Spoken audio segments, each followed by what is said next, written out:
Weekend ആയപ്പോൾ ഒരു cinema കാണാൻ ഇറങ്ങിയതാ. പുറത്തേക്ക് നോക്കുമ്പോഴുണ്ടടാ നല്ല വെയിലാ. ജോക്കുട്ടൻ വന്നേ പിന്നെ ഞങ്ങൾ ആദ്യമായിട്ടാണ് കേട്ടോ സിനിമയ്ക്ക് പോകുന്നത്. അതുകൊണ്ട് തന്നെ എങ്ങനെയായിരിക്കും തിയേറ്ററിൽ ഇരിക്കാമെന്ന് ഓർത്തിട്ട് നല്ല ടെൻഷനുണ്ട്. ഞങ്ങൾ എവിടെ പോവുകയാണെങ്കിലും കാറിൽ കയറി കഴിഞ്ഞാൽ ജോക്കുട്ടനെ കൊണ്ട് ഒരു ശല്യമില്ല കേട്ടോ. നല്ല മോനായിട്ട് കാഴ്ചകളൊക്കെ കണ്ടിരുന്നോളും. പക്ഷെ തിരിച്ചു വരുന്ന സമയത്ത് അവൻ കുറേശ്ശെ കുറുമ്പൊക്കെ കാണിക്കും കേട്ടോ. ഞങ്ങൾ ഷാർജ ഒയാസിസ് മോളിൽ സിനിപോളിസിലാട്ടോ വന്നേ. ദൃശ്യം കാണാൻ വേണ്ടി വന്നതാണ്. പക്ഷെ ഇവിടെ വന്നപ്പോഴത്തേനും ജോക്കുട്ടൻ നല്ല ഉറക്കമായിട്ടോ. അങ്ങനെ ഞങ്ങൾ സിനിമയൊക്കെ കണ്ടു. എനിക്കിതിൻ്റെ ഫസ്റ്റ് പാർട്ട് തന്നെയാണ് കേട്ടോ ഇഷ്ടമായത്. അങ്ങനെ സിനിമയൊക്കെ കണ്ടു കഴിഞ്ഞ് ഞങ്ങൾ നേരെ ഷോപ്പിങ്ങിന് കയറി.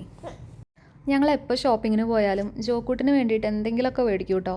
ഇത്തവണ ഞങ്ങൾ ഡ്രസ്സാണ് വാങ്ങിച്ചത്. പിന്നെ ഞങ്ങൾ അടുത്ത ഷോപ്പിലേക്ക് കയറി കേട്ടോ. അവിടെ ചെന്നപ്പം ശരിക്കൊരു മായാലോകത്ത് കയറി ഫീലായിരുന്നു. അവർ ഓരോ സാധനങ്ങളും അറേഞ്ച് ചെയ്ത് വെച്ചിരിക്കുന്നത് തന്നെ നമ്മളെങ്ങനെ അട്രാക്റ്റ് ചെയ്യാം എന്നുള്ള രീതിയിലായിരുന്നു.